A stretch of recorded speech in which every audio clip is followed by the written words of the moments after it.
Yewwi ak Wàllu Askan Wi xeex yu mag yanu ne lañu fas yéene taxawee assemblée nationale observateur xëy di leen dànkaafu ca naan du yomb nag du combat bu ñuy gañee laata sëgg gi bokk na ca yooyee xeex ñu yëgle wàññite dund gi xoolaat yorinu ngëneeli suuf si ci wàllu kon ressources naturelles yi Sénégal ci mel ni zircon bi phosphate bi wàllu wote it fexe ba ku bëgg a doon mbër doon ko ci lu dul am xàjji ak seen def népp crime lii di ngóor jigéen tas HCCT observateur jàpp ne lii lépp baax na waaye du làmb joo xamante ni dañ la cay jox ndam la ci plate ci gàttal du yomb dañuy des ak làmbi politique ji ak mbër mi di Macky Sall direct news ne du saf mu ma jamono yi pat la def fanweeri fan ci weeru sulet 2022 léegi ginnaaw wote yëfi woon ci wàllu législative wote yu su weesoo taux d'abstention bu yëg bi di askan wu ca bari wu sempi seeni loxo dara ci lañ ci doon tiit amu ca ci wàllu fitna wala leneen dal googee yéenekaay bi gis ne jaroon na ay kàddu yu président jëm ci askan wi ngir rafetlu askan woowee ak ñorom ci wàllu wote ak tolluwaay patron bu Benno Bokk Yaakaar yéenekaay bi dafa laaj ne mbaadu résultat yi ci boppam ñoo ko daaj ñoo ko noppiloo Karim Wade moom direct news ne jokkoo nag député yu wàllu ku ne ca ñoom wax nag yow téléphone rafetlu sab liggéey rafetlu it liggéeyu Mamadou Lamine Thiam naka noonu El Hadji Daouda Niang la mu sàkku ci député yu wàllu yu ñu ne mooy ñu gën a yokk taxawaay gi ak mbooloo parti bi yaatal ndax mu ne mu ngi ñëw ci lu yàggatul président Macky Sall nag nekkoon ba fii le maître du jeu ni koy waxee ki yoroon coggalu guy gi ci arène politique bi Sud Quotidien jàpp nag ne du saf jamono yi koo xamante ni yëf ya rëcc naka Sud dafa laaj ne ndax la ko desee ca wet ga bari na ci wàllu marge de manœuvre ngir muy wéy di doxal bu keroogee 2024 ci l'info njàngatu professeur Ibou Sané premier ministre bi Sénégal soxla mu ne mooy kuy defar kuy boole nit ñi ku mën a wax ak nguur gi di mën a wax ak opposition bi lu jëm ci ñi fare ak nguur gi nag professeur Ibou Sané la mu jàpp mooy jikko yu bon yenn yi nu toppe woon ñenn ci waa PDS dab na leen maanaam ak rëy ak beew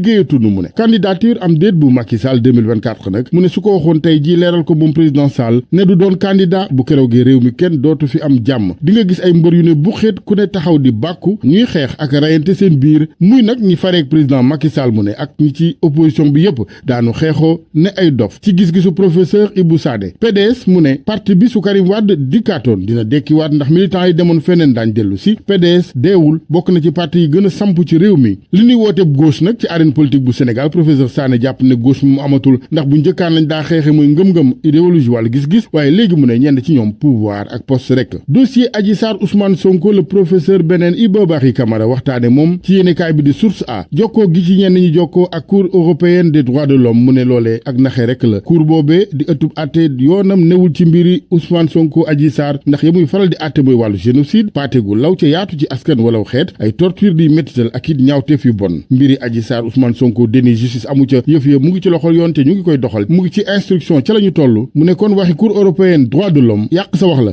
dañuy des ak yoon ak waa section recherche yi ndarkàpp bandab ay wuy yu daa karaté ka addu kalpe diggante Ndakaaru Thiès Diourbel Louga libération ne këñ ci jëkk a jàpp ak i gaayam nag ca Sicap Mbao la di Fili Sané bokkoon ci ñoom ino teg ca ku naan Cheikhouna Fall ak i gaayam ci Médina ci cong ak sàcc yi daa def nag bokk na ca Touba ci kambis di ku daa weccee xaalis jële fa ñaar fukk ak ñaari millions diwaanu Thiès ci misaal fukki millions yu na sàccee ci dépôt de fer leneen lu sonal askan wi accident yi ci tali bi tribune xayma ko ci bis bu ne daanaka benn bakkan bu rot ndax ci fukki fan ak juróom-ñaar xayma nañu fukk ak juróom-benn di bakkan yu rot li waral nag accident yi jolliwaat ci gis-gisu yéenekaay bi du leen lu may oyof gi daani oyof waaye reewande yenn chauffeur si Les Échos xëy këru liggéeykaay gi di Expresso ne amu fa ku du fa dàqe ci kër googee ndax dafa loof ci wàllu koom kër gi waaye seeni jëf tëkkuwaatey menace moo ko jural ñenn ñi ci gis-gisu yéenekaay bi wàllu mbay yaakaar gu rëy la ci ministre bi ñu dénk fànn woowe amee professeur Moussa Baldé mu ngi ci Le Soleil yéenekaay bu an la mu ci wax moom mooy ren la ñuy xaar ci wàllu mbay mi tukkee ci pepp mépp ci réew mi ñeenti millions yi tonnes la di xibaar buy neex sekkee nag njaween yi ñu jeexale làmb ji ak sunu làmb mi nu xamal ne combat Gris Bordeaux Ama Baldé taxaw na yéenekaay bi ñëwaat ci kujje gu yàgg gi nag boobaak léegi diggante waa Fass ak waa Pikine